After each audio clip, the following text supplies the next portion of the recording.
Throughout its history, America's leaders have echoed the mantra that it is a beacon of freedom and equality, that its actions abroad are based on democracy and morality, and that it's the greatest country on earth. America's actions, we've been told, have been for the greater good, that its citizens are in this together, united under the banner of one nation under God. But history tells a different story. When we think of empire, we think of ruthless civilizations like Rome, where an emperor class reigned supreme over the masses, brazenly conquering and enslaving their neighbors. But these feudal remnants linger still today, and despite the trappings, the core system of empire remains. As colonialism advanced, empires swallowed up the last indigenous lands.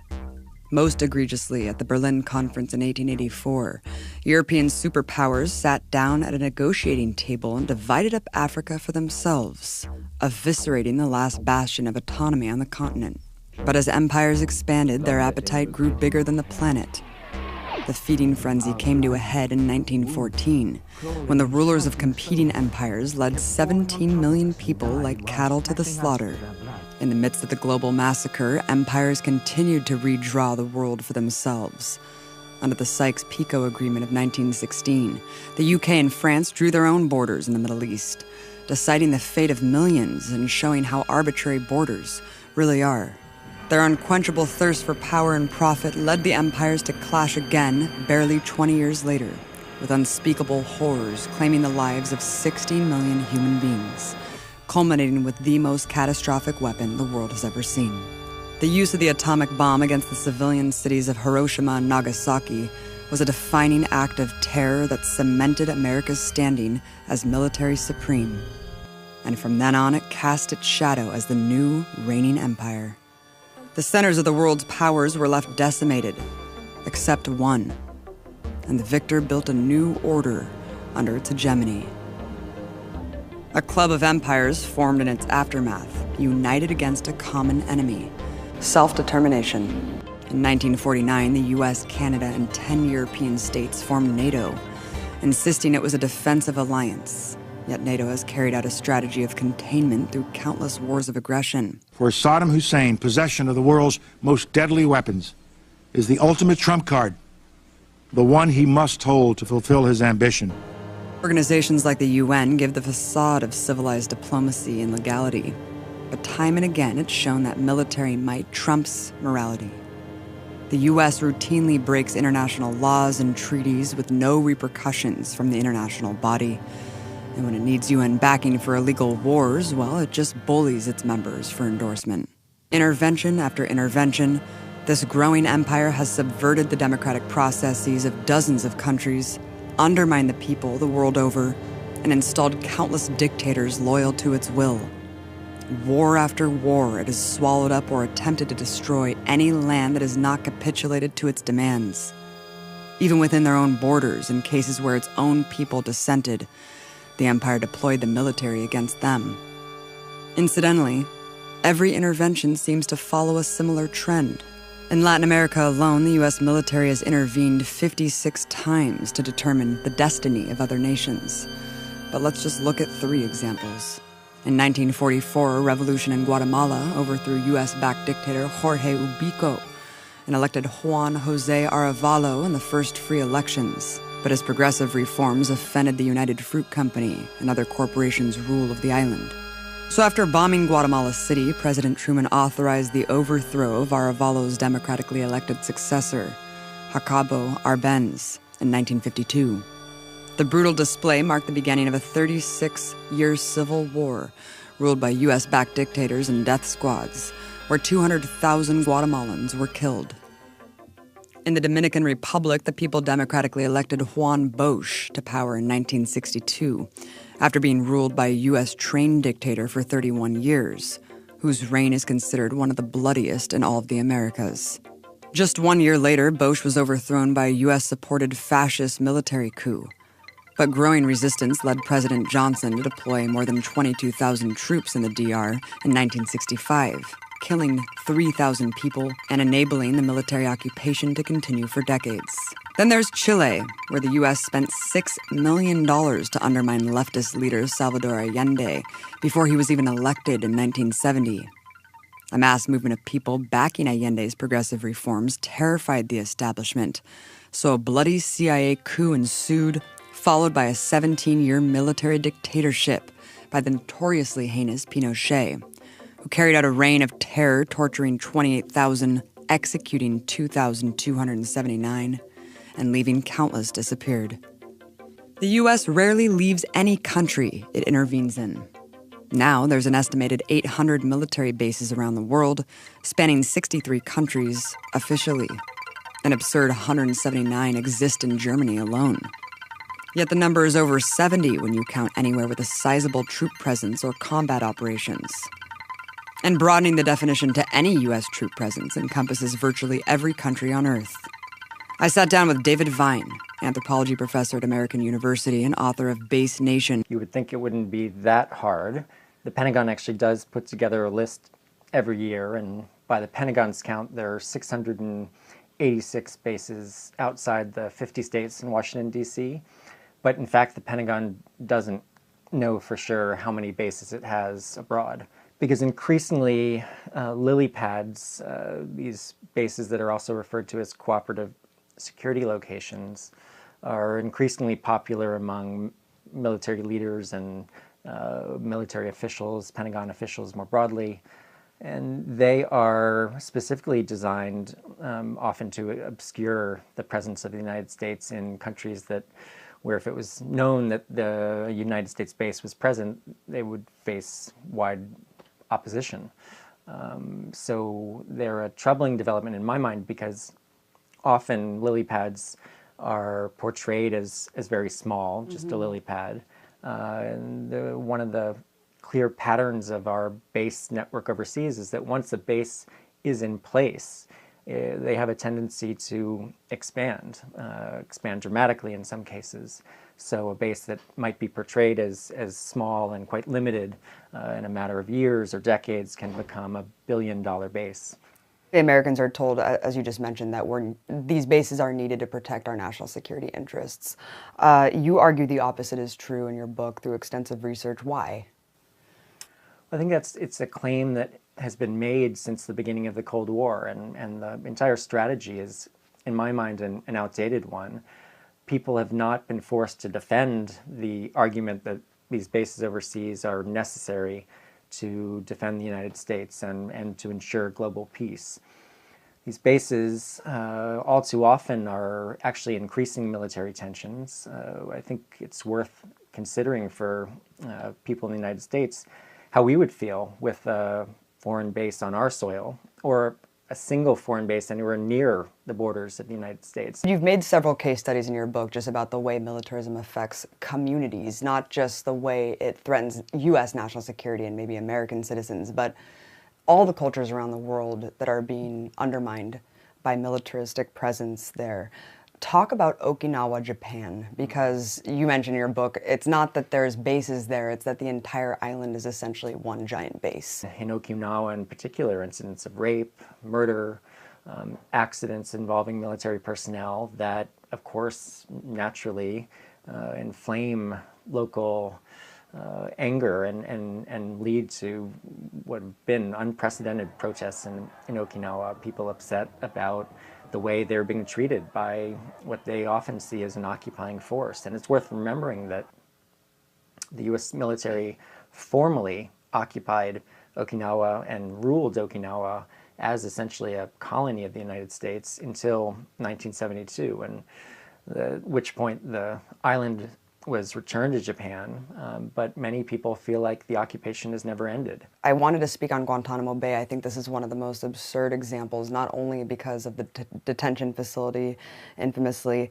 It's a perpetual occupation of a sovereign land, and for over 50 years, they weren't even cashing the rent checks for the base. And then Raul Castro, once this normalized relations dialogue is happening, he says, give us back Guantanamo, and we have our government saying it's off the table. In most cases, the United States is able to disguise occupation through pressuring local elites, through the money expended to maintain the bases that keep enough elites happy. In Cuba, we see a just very transparent colonialist, imperialist occupation of a foreign land that's been going on since U.S. leaders were unabashed about declaring the United States an empire. The turn of the 19th to 20th century, there was great pride among U.S. leaders in developing a collection of colonies and effectively controlling countries like Cuba, even though they weren't formally part of the United States. And this policy has essentially remained in place and is another egregious example of how our bases are all too often fundamentally undemocratic and are in direct contradiction to the highest ideals of democracy that I think many of us in the United States would like to hold up. You also talk in your book extensively about the hypocrisy of this human rights rhetoric when it comes to U.S. cooperation with countries that are hosting U.S. bases. So often, U.S. leaders have trumpeted the bases as spreading democracy and a force for good and for democracy in the world, when there's also a clear preference that we see the U.S. military having for maintaining bases in undemocratic countries, in countries ruled by repressive regimes. So we see our bases all too often propping up these undemocratic, repressive, often violent regimes and actively suppressing pro-democracy movements. So that is certainly part of the explanation. Many of the undemocratic countries in which U.S. bases are located are found in the Persian Gulf. The U.S. has bases in every Persian Gulf country except Iran, and large numbers of bases, a growing infrastructure that has been expanding for the last 30 years. And of course, these bases are directly related to the presence of oil and natural gas supplies and the desire of U.S. leaders to dominate this strategically critical part of the world. Is this just the nature of empire? The economic forces in particular and the political forces have come to drive the empire. The U.S. public has little to say about how the U.S. operates around the world, the wars it launches. The system has gotten out of control of any individual or any party or any individual political leader. And it's the system that needs to be undermined. Eisenhower's warning about the military-industrial complex seems quaint compared to the beast it is today. Out of the $1.1 trillion U.S. tax dollars used for discretionary spending in 2015, an insane 54%, or $599 billion, goes purely to military expenses.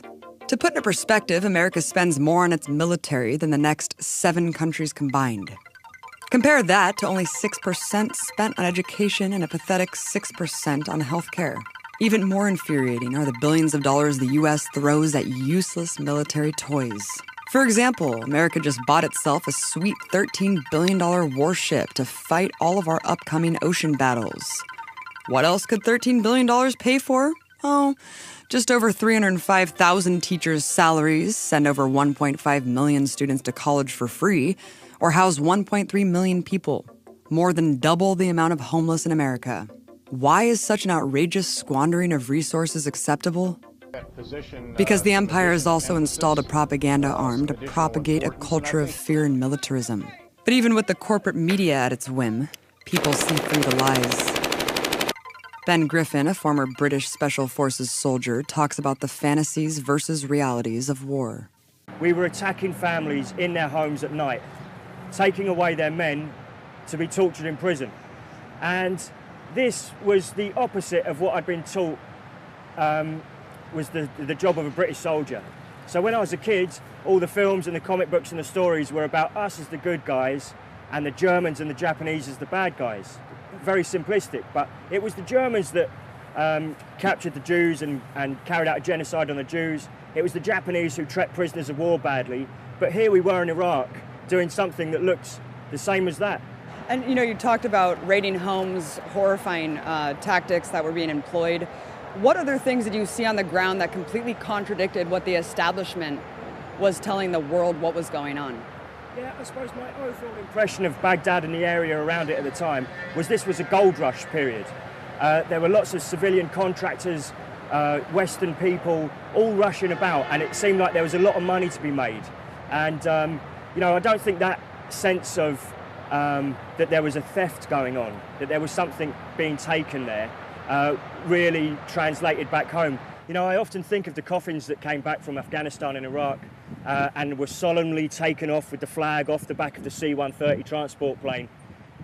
And they kind of gave the impression that there was a body inside, like a full body, almost asleep. When actually, if we look at the realities of modern warfare and the effects of improvised explosive devices, some of those coffins didn't have anything inside them. Some of them had bits and pieces inside them. And when we hide the true nature of warfare, we set up our next generation to follow down that path, and follow those lies and become involved in military occupations and military invasions. When you hear just the term empire and you see that, you were working British special forces and you see the American hegemon, I mean, how do you think this partnership works to kind of carry out the empire? I think there's a lot of self-interest involved in that. So America is expanding its empire, and Britain has worked out in its own self-interest that the most profitable place to be is tucked in nice and close to the American eagle, because we get amazing benefits from that too, in all sorts of different ways. So I think that's the kind of relationship I like to think of America as Nazi Germany, and we're Austria, Yeah, that's how I see it. It's interesting. I mean, in the past, Britain was kind of this unabashed empire, just openly conquering, holding colonial subjects all over the world. Has that premise really changed today? I really think the American empire has kind of like taken the place of the British Empire, but they're doing it in a much different way. So rather than physically controlling it with like an imperial force and a bureaucracy, it's, you put an American base in, you sell them some weapons, you get them to be kind of on your side, as it were, and then call in favours when they're required. Right. Yeah. Right. It's about dominating also the wealth of the whole area, and they're violent. Empires don't expand by knocking on their next door neighbour's door and saying, "Hey, do you want to be part of my empire? I'm gonna be in charge. You get to do what I tell you." It's always violent, and if we look at American foreign policy, it ticks all of those boxes. You're fighting militarism now. You've dedicated your life, Ben. You defected, you faced jail time, and now you're just touring around the world just speaking about the horrors of militarism and trying to stop it. Why? Why are you doing this? When we approached this cemetery, I automatically assumed that these would be soldiers killed in battle who had been returned. And I found out, actually, after speaking to Mike there, that these aren't soldiers killed in battle. These are people who've served in the military and died as civilians years later, but are then given this grand military funeral. And that's kind of peddling a myth to our children, that a soldier is somehow more worthy than anyone else in society, and that you're going to be given this grand funeral. A lot of people within the peace movement will say, how many veterans are homeless? How many veterans have got PTSD? How many soldiers were killed? I like to look at the much bigger picture, which is how many homeless people are there now in Iraq? How many Iraqis have got post-traumatic stress disorder? Right. How many orphans are there? How many people did we kill and maim? Because that's what the real issue is. It's what we've done to other people. Even though my imagination was captured at a young age by the military, I still joined voluntarily. I voluntarily went to Iraq. I voluntarily went to Afghanistan. Those people that we occupied, they didn't volunteer for any of this. We set upon them like bullies, and people back home need to realise that. We need to try and help people to empathise with the people of Iraq, the people of Gaza, the people of Afghanistan, and get them to think, what would this be like if this was happening to me? How would I feel? Wasting tons of cash and causing mass human suffering aside, the war machine also regularly decimates the environment. In 2013, a U.S. warship tore through a protected marine and bird sanctuary in the Philippines, causing massive damage.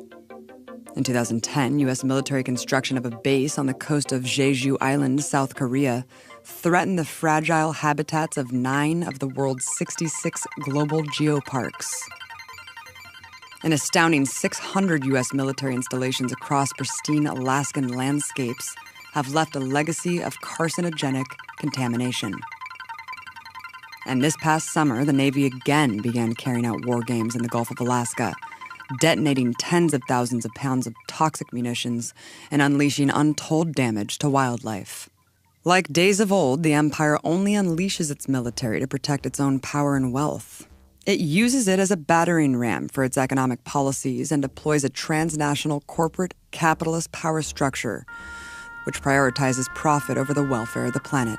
Through extortion and subjugation, organizations like the International Monetary Fund and the World Bank have created new forms of debt slavery and colonialism. All U.S. Marines learn about Major General Smedley Butler, who at the time of his death in 1940 was the most decorated Marine in U.S. history, winning 5 medals for heroism. But what Marines aren't told is that Butler became one of the most outspoken critics of U.S. militarism. He said, "War is just a racket. A racket is best described, I believe, as something that is not what it seems to the majority of the people. Only a small inside group knows what it's about.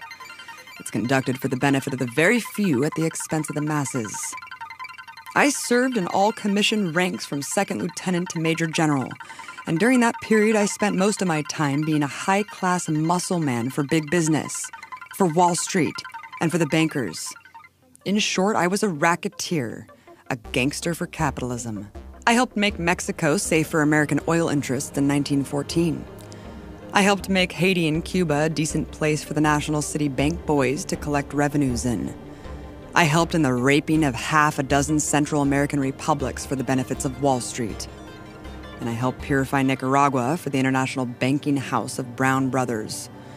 I brought light to the Dominican Republic for American sugar interests in 1916. In China, I helped to see it that Standard Oil won its way unmolested. 9/11 presented another golden opportunity for the empire. It exploited fear and tragedy to pillage resources across the Middle East. Its threat clear: conform to our rule or face destruction. At home, the empire ensured a permanent war economy by institutionalizing the collusion between government and big business. In 2008, the Government Accountability Office found that a startling 52 of the biggest defense contractors employed over 2,400 former generals, senior executives, and officers. A whopping 70% of the top generals who retired between 2009 and 2011 stepped directly into positions in the defense industry. Lobbying for war is even more blatant.